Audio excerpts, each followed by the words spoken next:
Very good evening to Mkai. It's 5 minutes past 6. For the next hour, I get to do something that really is one of my favorite things on radio. You spend an hour with somebody you think you know. My guest is someone I ought to know well. My guest is someone you ought to know very well. After all, Bob Mabena has been waking us up in the mornings for years and years and years. We're at opposite ends of the day on Kai FM, but I'm delighted to say to Bob, welcome to your own home. Bob Mabena, thanks. Good Thank to you have very you with much, us. Sean. It's a pleasure to be here. Bob is marking 25 years of radio in his 26th year in radio. I'm not going to try and explain that. I'm sure someone can explain it a lot better than me. But Bob, I suppose the first question, what's your memory of that very first time, not perhaps when you were on radio because we all called in and, you know, acted as reporters and so on, but when it was just you, in charge and in control? It was when I cost Radio Bob 40,000 Rand. On day one? On day one. I get it out the way early. On day one. There's a story there, tell it. It's pretty much like the log you see that we have. That's one thing that hasn't changed, funnily enough. Yes. And I was so excited, you know, and so nervous that I forgot to flip the page. Right. That's why I ticked all the airs I played in the first hour, and the second and third hour I forgot to flip the page. I just played stuff. Music, and called my grandmother days on end, and a girlfriend that I had at the time, and that was it. I forgot to flip, and I cost the station that kind of money. I'll never forget that. And what did they say to you? The edited version. This is a family show, so just give us the high points. Do it again, and you're fired. Okay, well that's pretty much to the point.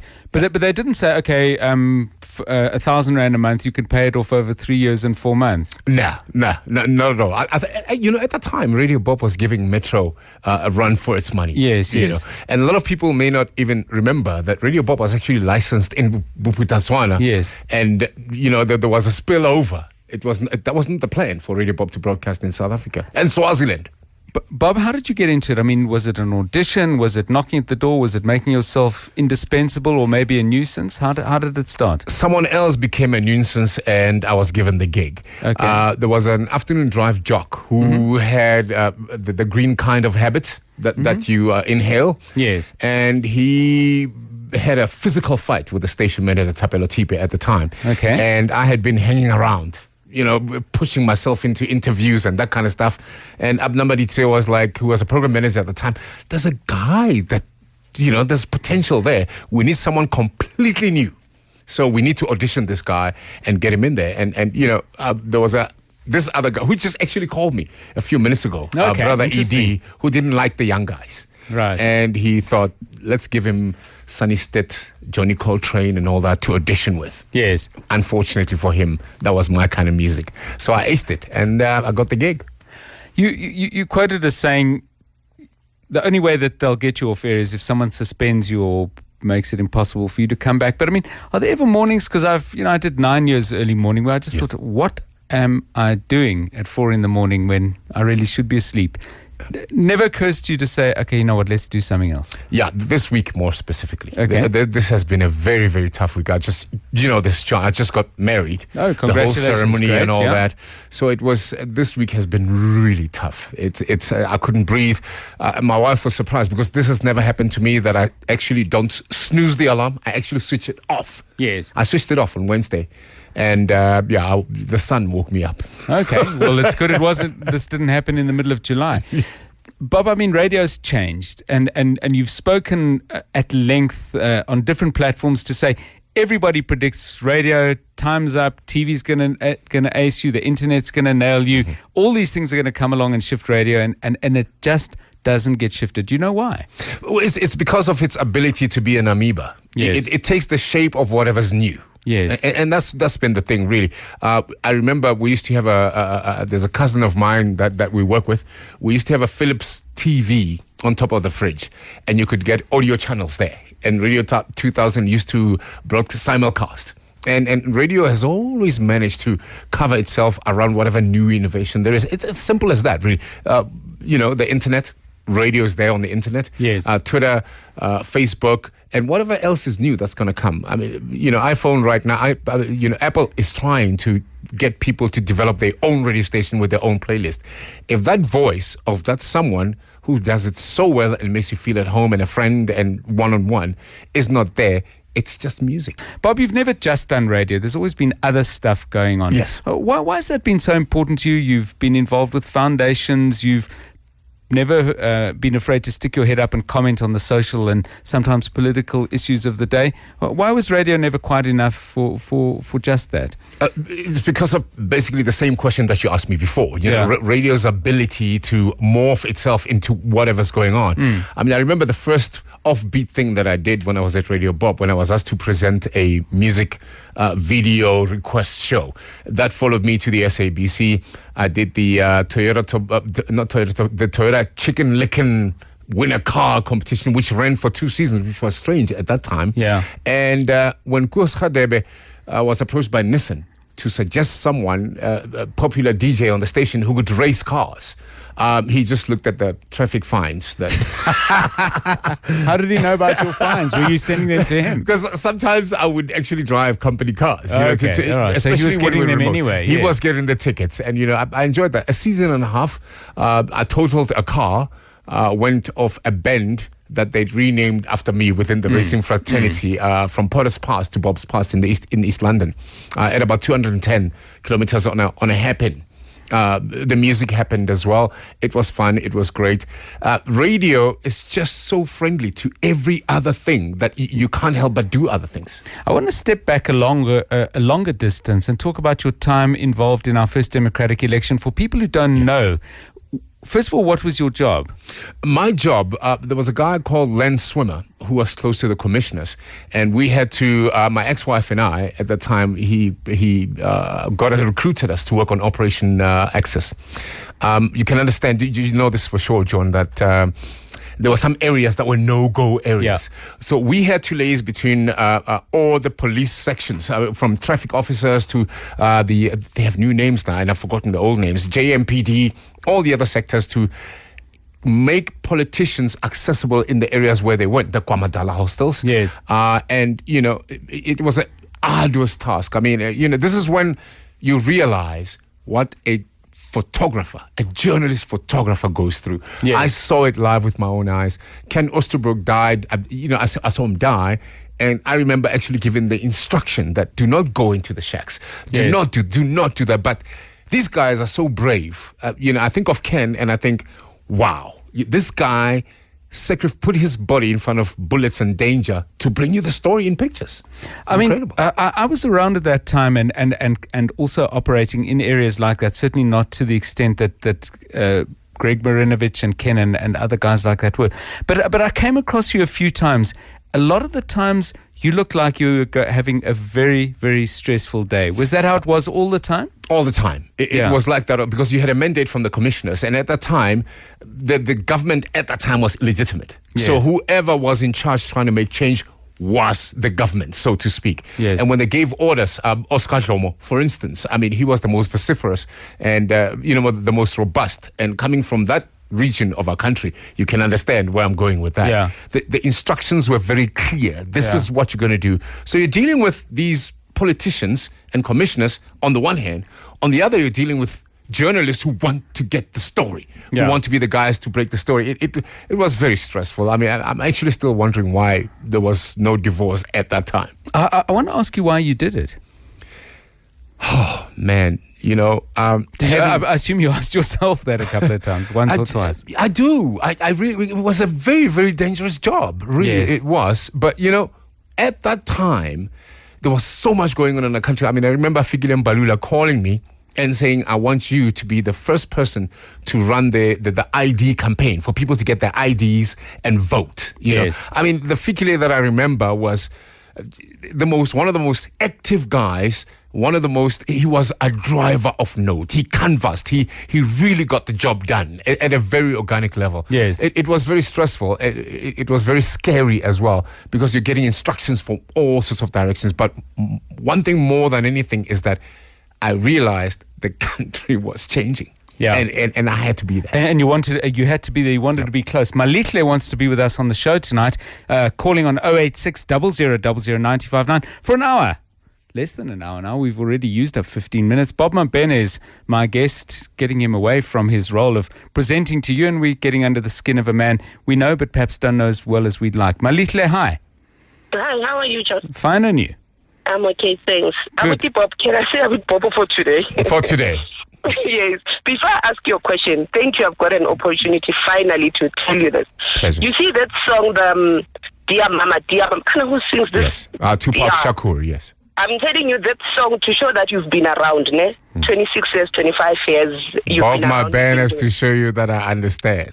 Yeah, to me it says that. Does it say that, then? No, it doesn't. He You know actually what, even says, today, he actually it still says, says that. the lyrics are, but my plan is to show you that I understand. Oh, Because remember, the precursor was you were on drugs and you were a drug fiend, but my plan was to show you that I understand. I brought you diamonds, blah, blah, blah. So this was a man paying ode to his mother, even though she had, a bit of a negative undertone. Oh, finally, I got the lyrics correct. It still says the same even today. Okay, my question is, Bob, how did you do it? I mean, after so many years, I mean, I'm 32. Obviously, I was 9 or whatever by the time you started. You're still doing it perfect. Sure. It's a myriad of things, John. There can never be one answer to it. Yes. Part of it is the way I grew up. Can you imagine 13 people living in a 4-room, not 4-bedroom, 4-room house? You experience abject poverty. Yes. And fortunately, by the grace of God, by the time I got to grade 10, I knew exactly what I wanted. There was no soul searching. There was none of that. I knew exactly that I wanted to be on radio. And that helped. That helped a great deal. I really, the bug had bit. And what was the bug that bit you? Obviously, radio in general. Was there someone in particular and you thought, yo? Or was there a radio show and you thought, can't miss that? What was it? Do you recall? Or was it just a general thing in the atmosphere that you thought, I need to breathe this more deeply? I think where I'm lucky, extremely lucky, very, very fortunate, is that I had, with 13 people, you tend to have people listen to different radio stations all the time. Yes. So I kind of got the flavor of radio generally from what is now Thobela, that used to be Radio Sepedi. Radio Setswana, which is now Motsweding, and 702. I mean, that really did it for me when 702 was music, because the programming was different. Yes. They did things differently.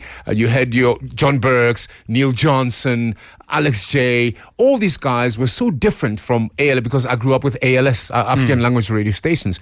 So I know about that. And when the new flavor came in terms of 702, it blew me out of the water, because you see it linear. As in, this is how it's done.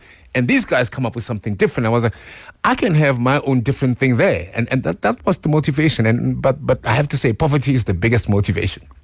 Let's take one more call. We're coming to traffic, but Mujalifa is wanting to join in from Mulatsane. Hi, Mujalifa. That's one guy. Kiteng Botilika. Okay, then. Look, I think there's something that should be trending on Twitter would be 2 legends in one studio. Thank you. I'll tell Eddie G you called him a legend. Thanks. No, thank you. I'm just joking. But thanks for the compliment. You and Bob. Thanks.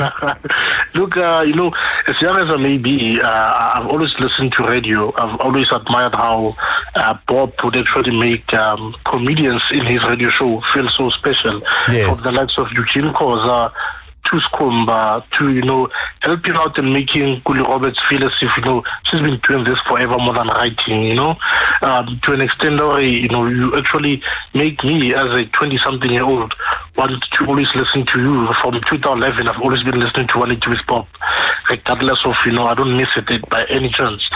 My simple question to you, Bob, is that what keeps you going every morning? Okay, thanks. I'm going to give that question to Bob in a moment, but the one thing we do need to do is keep all of you going. We have a traffic report coming up, and Bob will answer Mujalifa's question in just a moment. Those early mornings, how do you do it? 26 minutes past 6. We're talking to Bob Mabena, spending an hour with a man who gets you started in the morning. I know there's a lot of stuff that happens before Bob comes in, but breakfast, that's when people start really tuning in and waking up. And Bob is taking your calls on 086 0000 959. I suppose a question you've touched on, Bob, but maybe something else. Mujalifa, how do you keep going? It's a word that is used so carelessly, but when it's used in its real sense, it's such a joy. It's the passion for it. Yeah. There isn't a link that I do facetiously or carelessly. Everything is planned. Yeah. Although when it comes out, it sounds very spontaneous. But you gotta beat your previous day. Yeah. There's no other way of doing this. You have to beat your previous day or your previous link. It's interesting you say that, because Kitty Bone has tweeted something very interesting about you and says, when you respect radio, it will respect you back. Bravo, Bob, you do it well. And I want to build on her tweet and ask you this question. You have commented on some people who have got into radio, perhaps more on the celebrity thing, and without getting personal, you've suggested that there's a craft there that isn't always respected in some of the appointments that are made. If I've read you right, will you say more about that? Yeah. There's an evolution that happens. I mean, I was interviewed a few days ago about jazz. Yes. And I admitted that sheepishly that I was a purist. So I wouldn't be a Kenny G or a Naji or any of the G fans. Yes. I would be more avant-garde. I would be more Sonny Stitt, Miles Davis, Johnny Hodges. Same with radio. I think sometimes my utterances can tend to be a bit more archaic and behind. But I'm always proven right, because most of the new talent, and you know this when you listen to those kind of radio stations where the promos and things that they say is where their next gig is going to be. Yes. Meanwhile, their current links on what they do, what they're saying, what they believe in, what they hold near and dear is left wanting. You know, and if radio doesn't make you feel like you're listening to someone who's talking to you and only you, they feel your passion, they know that you're being sincere. Because lately, let's admit it, with radio, when you're a listener, you know when someone is being less than candid. It's so obvious. And I find that with the latest talent, that's really been the case. There's a level of sincerity that's not there. That is why the turnover is so huge. And what would you say to people who say to you, and probably to me as well, we're getting old, we're grumpy old men, we expect things to be static, and when they're not, we want to push back? I would say simply, if there was fresher, better talent, we wouldn't be on air. Yeah. Yeah. Simply. Okay. Yeah. We'd be doing something else. Yeah, we'd be at Jurassic Park. Jurassic Park is a bit extreme, but perhaps out in the cold somewhere. Tebogo is calling from North Riding. Hi, Tebogo. Hi, how are you, John? Good, you? I'm good. John, it's not more of a question. I'd like to say big ups to Bob Mabena. I've been listening to him since 1993. Okay. And how old were you then when you first heard Bob? Actually, this is funny, John. I was still doing my stand-up. I think I was doing. No, it's 1997, 96. I'm lying. I was doing stand-up 7, and my leg was broken. But because I was in the rural areas, I couldn't go to school because it was very far. So I had to stay behind, and I couldn't do anything. All I could do was listen to radio, and it was my first time listening to this gentleman. Okay. And since then, I've been listening to this gentleman since. And I'll tell you now, he's always kept us cultivated. The nice thing about Bob Mabena is, he didn't try and go with the new trend or anything. He's been loyal to his craft. Thanks, Tebogo, calling from North Riding. Bob, the one thing you haven't shrunk from is expressing your views on things, be it family matters, be it our society. And this is one that caught my eye, a great information pack put together by my producer, Nebakazi. And here, a couple of things. I'm going to skip across quotes. What I know for sure about South Africans is that we are in trouble. We don't have a national identity, and our national identity is not Bafana, nor is it the Springboks. You comment about the racism that is pervasive around our country. Then you say this: we've never had a rainbow nation. There's some heavy stuff, I'll just paraphrase that has to happen before we have a national identity. Expand on that, because obviously you I don't think you would have just said that impulsively. It's stuff you've thought about. Yeah, but I've thought very, very hard about this, John. And, it goes back to when I was 16-year-old. But because I was one of the tallest guys, I was sent to town, and I was put in the back of a Casper because I didn't have an ID. And, but I couldn't have an ID because I was only 16. Yes. That was the beginning for me of being politicized, where I had left things, over there, but it involved me anyway. And I saw the divide. I mean, Pretoria, growing up in Pretoria was, very tough, because that's where the real racism was. That was the vanguard of or the symbol of apartheid. That was the seat of government. I've looked at that era and fast-forwarded to now and realized that there's been quite a lot of stitching that's happened between then and now. We haven't really gotten that cathartic. And to make it worse, there was this word called reconciliation, which I think is the wrong word to use, grammatically, phonetically, and otherwise. Reconciliation or reconciling is putting together, back together, that which has been torn apart. Yes. But we were not together. We were never together. So the word reconciliation for me doesn't make any sense for this country. We hide behind pleasantries when we are with other races, but when we are alone in our little corners, we talk about all sorts of nasty things about each other. And that's going to continue until such time that we really confront our differences and learn to live with them. Because we are different. Even within the black culture, Zulus may be seen to be behaving differently from Mabena, Masu, but you know, we just tend to really be pleasant about things. We're not facing them. But what gives me hope is that our kids don't care. That gives me hope. I mean, I have a 25-year-old daughter who's about to get married to a white guy. I have, a son who used to date an Indian girl. And to them, it's like, this is my girlfriend. It's not, this is my girlfriend who's Indian. Or this is my boyfriend who is white. It's, this is my girlfriend, this is my boy. And that gives me such comfort in that we've lost it. It's gone for us. We stuck to our old ways. We'll always default back to that whole defensive and secretive and nastiness when we're alone. But our kids, they don't care. That gives me hope. I want to explore that a little bit more with you, though, because some people might hear you say, all we need is the passage of time. But earlier you saying, in fact, what we need is some tough words and certainly the things that came up on our campuses where you would have thought that passage of time stuff was doing its magic. Actually, younger black students, they were saying, it ain't happening. It's not happening. We are still shackled in many ways materially, but also emotionally and socially by stuff from the past that is pervasive in the present.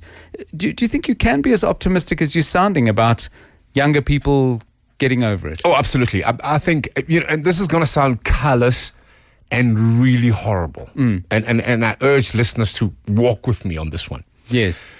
It was perhaps the passing of Nelson Mandela is a bit of a blessing because as time goes on, a lot of what he did wrong, the way he negotiated and how it affected a lot of people within the ANC is going to come out. He's going to be humanized. I mean, remember the one-on-one debates that he used to have with F.W. Clerk? The strategy was very simple. Humanize Nelson Mandela, you've won the war. You expose him for the human being that he is. But strangely enough, Nelson Mandela has always said to us, I am human. Yes. I'm not the Messiah. But we keep holding him up as this Messiah, this can't do wrong kind of guy. A lot of his policies were wrong. But this is the person that the ANC put up for the struggle against apartheid. He was the poster boy with respect to what was going on. But there's a lot of his policies that were wrong. The reconciliation thing came with him. The Rainbow Nation thing came with him and Desmond Tutu. So I'm saying, in effect, in a long-winded way, that his wrong policies for this country may have been right in terms of that's what we needed at that time. We needed to reconcile. We needed to be together. We needed a common vision for there to be less violence and machinations. But the more time goes on, the more we'll realize that we blindly followed into what he said because we saw him as the Messiah that he didn't want to be seen as. Yes. So that catharticism that needs to happen at a human level, where I look at John and I say, John is a South African. John is not a white guy I work with. The distance between where we are now and getting there is still a bit far. Yes. But for our kids, I'm optimistic in that a lot more of them are going to school. A lot more of them don't have to deal with the harsh realities of apartheid. A lot of them are experiencing a beautiful, warm, lovely environment. And with the World Wide Web, a lot of them are seeing the outside world and they can relate and compare. And having conversations across the wide world. Now, our next caller, I think, is somebody you might know. Hi. Hi, John. Hi. It's Ketamki there. Yes. I know, Mabena, this is a bit out of character for me, but I just had to share. Yes, go ahead. I'm going to share a story that my father has shared a few times with me. He says he was part of a band by Ete at some point. Yes. And you had invited them for your TV show. Yeah. And I think Babu Jabo Kanyile was asking you, why do you guys keep promoting American music, Western music? And your response to him was that we are trying to change that. That is why we invited you guys here. Yeah. And at that moment, my father he said, this boy is going to be a star. You know, I shared so many moments with Jabu Kanyile. One of them, I still have pictures when he launched an album, and he had only 8 people he wanted to listen to that album, pre-listen. Yeah. And one of those, amongst those 8, was me and my ex-wife. It was personal. It was wonderful. It was filled with humility, and you know, that epitomizes the Jabu Kanyile that I got to know and love. Absolutely. Thanks for that, Keta, sharing something that gets Bob talking about his role in music. I was getting into politics. I suppose that's more my patch. Mohammed is calling from Brakpan. Hi. Hi, John. How are you? Fine, and you? Fine, Bob. Yes, sir. Yes, but I really want to thank you on what you went through for all these lives and so well, you know, from the radio pop site and so I've been listening and following you from that radio station up to you came to Metro. From Metro at that time, I think Boogie Harry was around those years and so on. He had left already. Yeah, and those years, you know, before he passed away and so on. And, you know, listening to you, even now, I'm still following you. You know, you stole my heart from that radio station to this radio station up to the 18 years one. Mohammed, thanks. Now, a couple of people on Twitter coming up with some related things. Uba King asks this of you, Bob. Hi, guys. One question. Any names that Bob has groomed from scratch? And thanks for the experience and great shows, guys. And then, as it happens, we have Musa Lebelwane who tweets and says, loving it, John, thanks. Bob is my mentor and I'm doing radio with skills I learned from him. So a question and part of an answer, but there must have been people who came to you and said, Bob, share some magic with me. And I would assume some conversations were productive and others you might have had to be fairly robust and say, actually, this doesn't happen quickly and it's not easy. I'm very picky. Yes. Because, you know, you'll have an average of about 5 people a day. Are you being serious? That many? Absolutely. Goodness me. You know, sometimes I go to the 3rd floor and use the lift and not go back to the 2nd floor. But the one, Musa rings a bell for me. He's become a friend as well with his brother. But the one guy that I remember is doing the midday show on Gagasi FM. Mm-hmm. He came through while Kaya was down the road with a Checkers plastic bag from Newcastle. And he said, I want to be like you. And I said, well, you've just said the wrong words there. Yes. If you want to be anything, you must be better than me. Yeah. So be like yourself. You know, be like yourself. And he said, I really want to do this. So I had him do my garden. Yes. And I was paying him for 6 months. Yes. And I said to him, I want you to do my garden the way you believe you can do radio. Yes. And he was fantastic. His passion was there. And now he's been on television. He's fantastic. He's story. fantastic. Kini Shandu has become one of the big names in radio in KZN. I'm very proud of him. And the conversation you had with him, I mean, presumably you're giving us very much a shorthand version, but when you said, I want you to do the garden, presumably you spend time talking radio, talking music, talking about stuff that you thought, and hearing what was in his heart. Yeah, absolutely. Because of the very same thing that I said in the beginning, John. You know, you got to have the right people on radio are those who have a passion for it. Yes. And it's not hard to decipher. You know, you can tell while he was doing my garden, you know, we went through quite a few bottles of Heineken. Yes. But more than anything, we went through not the duty of radio and pushing buttons. We went through the psychology of radio. How do people actually consume this medium? At what time? When are they more amenable? When can you convince them? When can you disagree with them? That kind of deeper stuff than clocks and music and gigs. You know? Fascinating. Let's take a listen to this. Cantela, como tama? Ikati sashi, shesejigi, desi, shesiti, shesholo zangono, chasmuyeshigi, patula mata, mangota, la sikota na pe, shesha ingo, uyazizi sinti.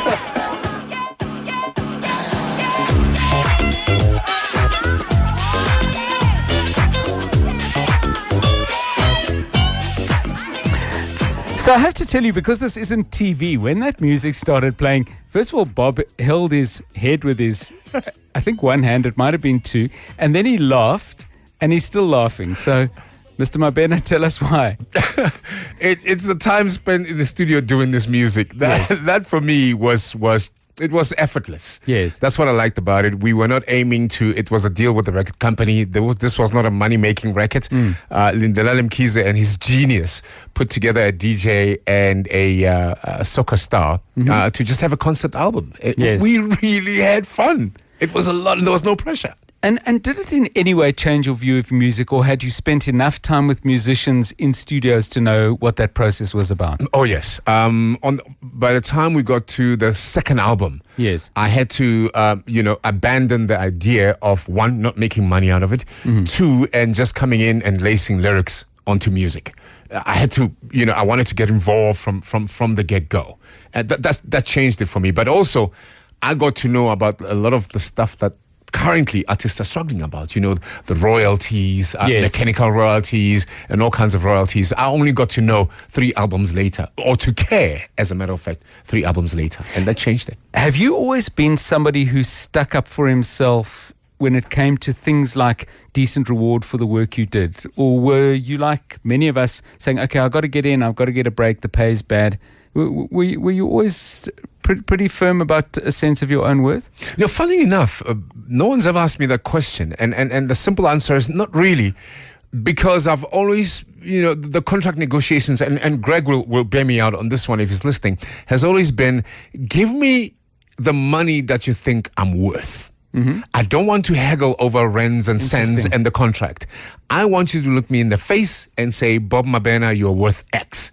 If I agree with you, we don't have a problem. If I disagree, then I have a problem with you because you don't see my value. And fortunately, I've never had a contractual issue with remuneration at all. I mean, it's an interesting way you phrase it, because normally it's us on the other side of the desk that's nervous, but if I was an MD or a CEO, I'd get fairly edgy about the way you frame it. And they do. Okay, and it works. It works. Look, I think I'm lucky as well, fortunate in that I was able to sit on the other side of the table. Yes. So in some stages, negotiating DJs contracts has always been very interesting. I want to come back to the time when you were a manager in a moment, but the calls are building up. Musa's on the line from Ramsey. Hi, Musa. Hi, John. How are you? I'm well, you? I'm good. I just want to say thank you for having that legend in studio. Great. It's his studio. I'm just borrowing the space till tomorrow. Yeah. Uncle Bob. Yes, sir.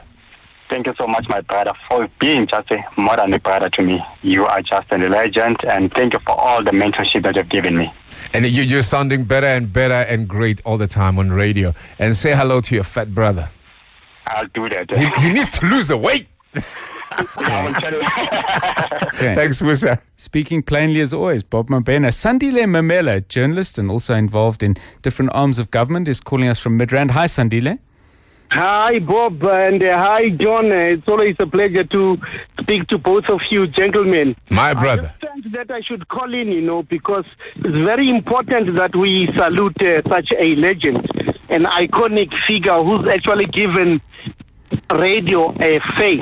Now, when you think about it, John, there's never been a time in the history of this country when we had so many radio personalities, but with so little quality. And Bob stands out.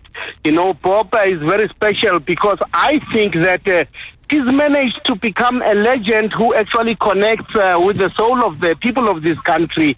What always intrigued me was the shift, from being a DJ to being a cultural commentator, a critic, and he's done that very well. And I think, Bob, you should seriously consider writing your biography or memoirs because you, as Tim puts it, occupied the front row in our history. Thanks, Sandy. Only if he helps me out. Okay. It's been 5 years I've been trying to write this.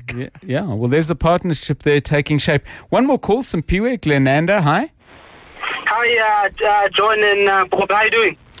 Good. Well. Good. I'd like to just congratulate Bob on his wonderful journey. I grew up in KZN, and we did not have Radio Bob and Metro, but we had SABC and Tito Mix. That's where I got to see Bob Mabena. And great work you've done, my brother, over the years. And also, I would like to congratulate you. Just the way you do your show. You are so well versed in many areas and aspects of life. As Sandy has mentioned, that you are not just a entertainer or a cultural critic, but also political in all other areas, finance, economics. It's really amazing. And I'm also a fellow jazz digger. I hope John Coltrane's Love Supreme is your favorite record. Simpiwe, thanks very much. We're running tight on time. Baba, two things I want to ask you. We bring ourselves to the studio, and we bring ourselves to the studio on the days when we're in love and when our heart's breaking and when we're tired.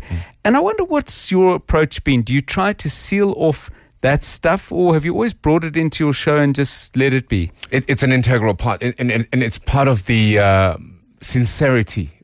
Because you can never fool listeners, man. Not for the longest time. So if you're hurting, they know it. Oh yeah. It's that kind of relationship. I mean, I remember when I got to Highveld, when I left Radio Metro, black people were calling me a sellout, and white people were calling me the K word. Yeah. And the only way I could endear myself to the Highveld listeners, who were 80% white, was to talk about to wear my heart a bit on my sleeve.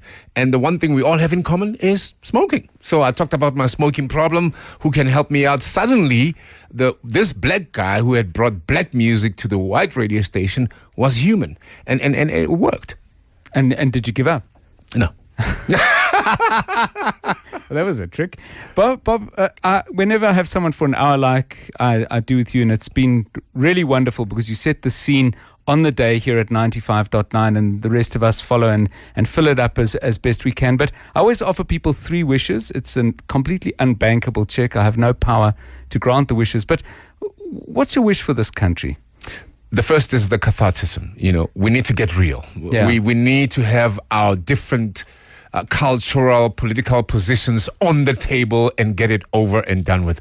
The second one is I really wish my son would write a second book. Okay. He wrote the first one. Yes, he wrote the first one. It was fantastic. I really wish he writes a great one. And my last wish is I've got a son coming sometime in March. Congratulations! I believe fantastic. I'm making another baby, and I wish that what I think the reason for God giving me this child, who was not really planned for, would give me another chance to be a great dad. Another chance to be a great dad, having already been a great dad? Yes. Okay. Yes, these kids are never the same. And Bob, just while we're on that, I mean, you've made statements about the importance of men and fathers and young boys. Yes. Say something about why that's a central thing for you. The scourge of homicide. We're killing our women, we're raping our women, we're abusing them physically, emotionally, and otherwise, and yet you have a Grace Mugabe saying, if you wear a mini skirt, you have yourself to blame. This is like abuse on top of abuse on top of abuse. It's not the woman's problem. The woman is not the problem.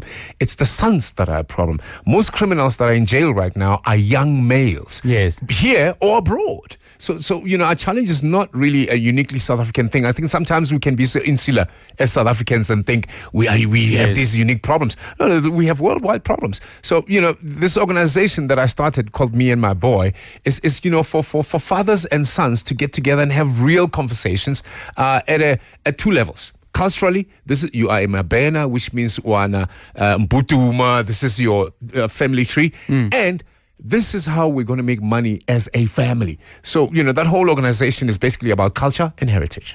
We'll have to do a whole show on that. But Bob, it's been fantastic, and thanks for giving us your time tonight. Fantastic. Thank you very much, John.